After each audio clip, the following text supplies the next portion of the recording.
2월 7일 살아계신 하나님의 말씀 마가복음 11장 17절 말씀을 가지고 기도로 길을 열자라는 제 말씀드립니다. 오늘날 우리가 처해 있는 영적 상태는 기름이 다 돼가지고 어두워져가는 그 희미한 불빛 아래 서 있는 그런 형국인 것 같습니다. 뜨겁게 불타올라서 십자가에 달려 죽기까지도 외쳤던 그 시대를 지나서 초대교회에 근 100년 가까이 됐을 그때 상황하고 다르지 않습니다. 우리 신앙의 안개처럼 흐리멍텅한 그런 상태에 있지 않은지 돌아보게 됩니다. 오늘 본문 마가복음 11장 17절에 보면은 주님께서 내 집은 만민이 기도하는 집이라 칭함을 받으려고 하지 아니했냐? 근데 너희는 강도의 소굴을 만드는구나. 어미 꾸짖었어. 이 말씀은 기도가 사라진 곳에 침체된 영혼으로 인해서 탐욕의 소굴로 변해가고 있는 그걸 엄중히 경고했던 것이죠. 기도의 집이 비어갈 때 우리 마음의 빗장은 풀리게 돼 있지. 1세기를 지나던 초대교회 성도들이 겪었던 그 위기는 외부의 박해보다 내부에 나태해진 익숙함이었습니다. 오늘날 우리 신앙도 매일 식탁에 오르는 된장찌개 마냥 너무나 진부한 평범한 일상이 되어버린 게 아닌지 모르겠어요. 주님의 말씀이 주는 날카로운 찔림과 그 앞에서는 그 긴장감이 사라진 그 자리에 형식이라고 하는 먼지만 쌓여가고 있는 셈이죠. 성경 이사야 50자 7절엔 내가 곧 그들을 나의 성산으로 인도하여 기도하는 내 집에서 그들을 기쁘게 할 것이며 그들의 번제와 희상을 나의 제단에서 기꺼이 받게 되리니 이는 내 집은 만민이 기도하는 집이라 일컬음이 될 것이라고 말씀합니다. 우리 하나님 전에서 기도하는 그들을 우리 하나님이 기뻐하고 그들의 제물을 받을 거다. 그러니까 기도의 불길이 꺼져버린 제단 위에 인간의 판단만 모습만 교만만 거만한 그 모습만 남아있는 거 아닌지 오늘 구분이 되지 않고 있어. 교회가 기도하는 것이 되지 못할 때에 그 빈자리에는 세속적인 생각과 비신앙적인 그런 계산들이 들어차기 마련입니다. 교회에 무슨 좌파 우파 그런 게 어디 있어. 하나님 믿는 사람은 한 일관되게 같은 것이죠. 하나님은 좌측을 좋아하지 않아요. 주님께서 성전에 상을 엎으시면서 이 강도의 소굴이라고 규탄했던 그 이유는 그곳이 하나님과 대화하는 곳이 아닌 인간의 이익을 도모하는 그런 장소로 변질됐기 때문입니다. 기도가 멈춘 그리스도인은 세상의 거친 파도 앞에서 영적인 방해력을 상실하게 돼 있어요. 마치 성문이 열린 성벽과 같은 거죠. 기도는 우리 마음의 문을 안으로 걸어잠근 빗장이고 동시에 하늘 문은 열쇠인데 우리가 기도하는 집으로 발걸음 옮기지 않을 때 우리 영혼은 소리 없이 침식되어 가는 거예요. 어느 시골 작은 교회에서 밤마다 램프를 켜고 기도하는 노 장로님 한 분이 계셨어. 마을 사람들이 특별한 일도 없는데 뭐 이렇게 매일 밤 기름도 낭비하면서 불도 안 들어오는 전기도 안 들어오는 이곳에 불을 밝히고 기도하느냐고 그러니까 노 장로님은 웃으면서 내가 불을 밝히는 게 아닙니다. 이 기도의 불빛으로 내 영혼의 길을 잃지 않기 위해서입니다라고 말했어. 사람들은 깨닫고 기도에 동참해서 그 교회가 인근에 크게 부흥했다는 거예요. 기도는 우리 하나님을 위한 서비스가 아니라 우리 자신이 살기 유일한 생존 전략이라는 것을 알아야 합니다. 평온이라고 하는 이름의 위기를 당할 때 기도의 제단을 쌓으십시오. 다른 길이 없이 세상 사람들은 아무 일 없는 평안함을 축복이라고 말하겠지만 성도는 그 평안함 속에 숨겨진 영적 위기를 경계해야 합니다. 데살로니가전서 5장 3절에 저희가 평안하다 안전하다 할 그때에 잉태한 여자에게 해성 고통이 이른 것 같이 멸망이 호련히 저에게 이르니 결단코 피하지 못하리라고 말씀합니다.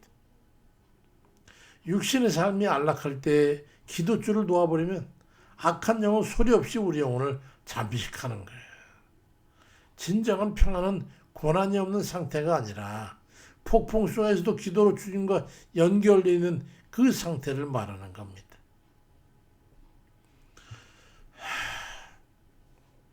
인생의 겨울이 찾아오고 도저히 내 힘으로 감당할 수 없는 그런 환난이 닥칠 때, 그건 하나님께서 우리를 기도의 집으로 초대하시는 강렬한 신호라는 것을 잊지 마십시오. 로마서 12장 12절에 소망 중에 즐거워하며 환난 중에 참으며 기도에 항상 힘쓰라고 말씀하고 있고, 데살로니가서 5장 17절에 쉬지 말고 기도하라고 말씀하고, 왜 그럴까? 왜? 기도는 모든 범죄의 시작점이 되어야 됩니다. 기도 없이 시작해봐야 그건 헛거예요. 기도 없이 무슨 도모하는 거 헛겁니다. 일이 터진 후에 수습하기 위해서 매달리는 그건 기도가 아니라 모든 행보의 첫 단추를 기도로 끼울 때에 그 끝까지 어긋나지를 않는 거예요. 조지 밀러 목사님은 기도를 멈추는 것은 하나님의 도우심을 거절하는 것이고, 기도를 시작하는 것은 하나님의 전능하심을 내 삶에 초청하는 것이라고 말했어. 5만 번 이상의 기도 응답을 받았던 그의 비결은 단순했습니다. 문제가 생겼기 때문에 기도한 게 아니라 기도가 그 삶 자체였기에 모든 일에 항상 대비가 됐고 모든 구함의 응답으로 변했던 거예요. 기도는 우리 삶의 성공과 실패를 좌우하는 결정적인 분수령입니다. 영국의 유명한 설교가 시펄전 목사님 한 번은 교회 지하실로 손님들을 안내해서 들어갔어요. 왜인가 따라갔더니 그건 300여 명 성도가 무릎 꿇고 간절히 기도하고 있더라는 거예요.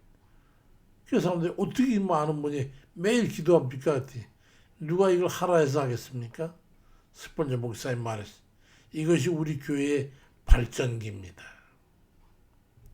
기도의 동력이 끊긴 교회와 성도는 겉모양 화려할지 모르지만 불이 들어오지 않는 전구와 같은 거예요. 서울 큰 교회도 가보십시오. 사람이 없어요. 그게 무슨 껍데기지 무슨 교회입니까? 일산에 있는 한 교회도 가니까요. 거기서 부르짖고 기도했더니 제발 좀 나가달라고, 소리 지르지 말라고, 조용히 하라고. 그게 교회입니까? 우리는 그런 교회를 주님이 원하지 않아요. 강도의 소굴을 기도의 집으로 바꿔야 합니다.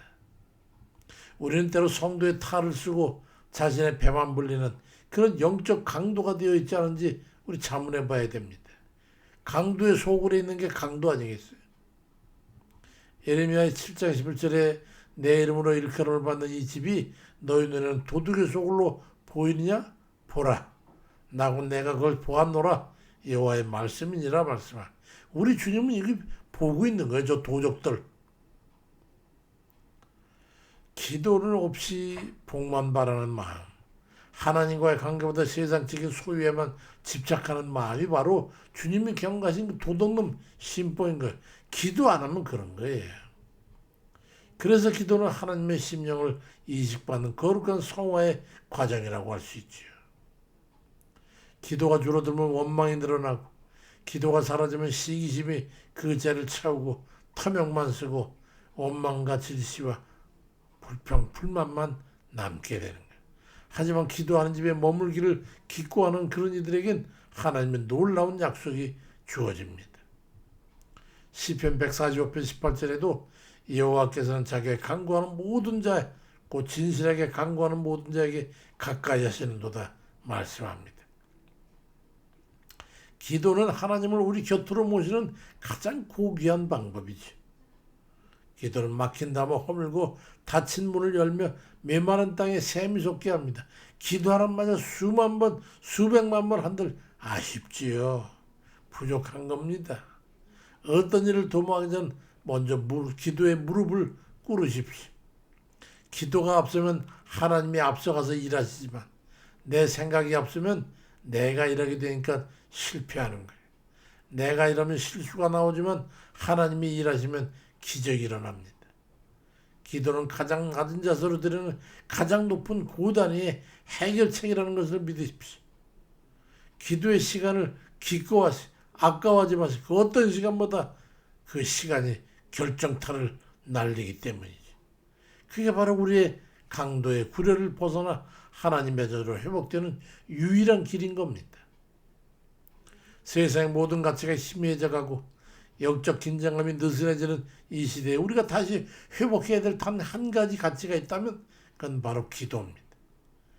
교회의 문이 열려 있으나 기도의 소리가 잦아든다면 그것은 그 교회가 위기가 다가오고 있다는 신호입니다. 기도는 우리 삶의 모든 문제한 열쇠이고 하나님의 전능하신 은혜를 여는 통로입니다. 어려움에 처할수록 기도의 깊은 곳으로 나아가십시오. 모든 범사를 기도로 시작하시기 바랍니다.